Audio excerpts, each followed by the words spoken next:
اور جو لوگ اپنے پروردگار سے ڈرتے ہیں ان کو گروہ گروہ کر کے بہشت کی طرف لے جایا جائے گا، یہاں تک کہ جب وہ اس کے پاس پہنچ جائیں گے اس حال میں کہ اس کے دروازے کھولے جا چکے ہوں گے، اور اس کے داروغہ ان سے کہیں گے کہ تم پر سلام ہو، تم بہت اچھے رہے،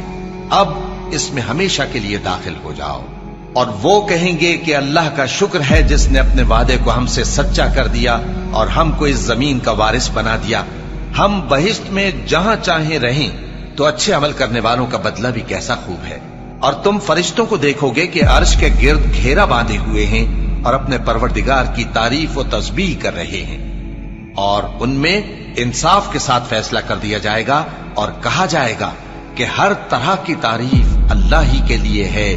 جو تمام جہانوں کا مالک ہے۔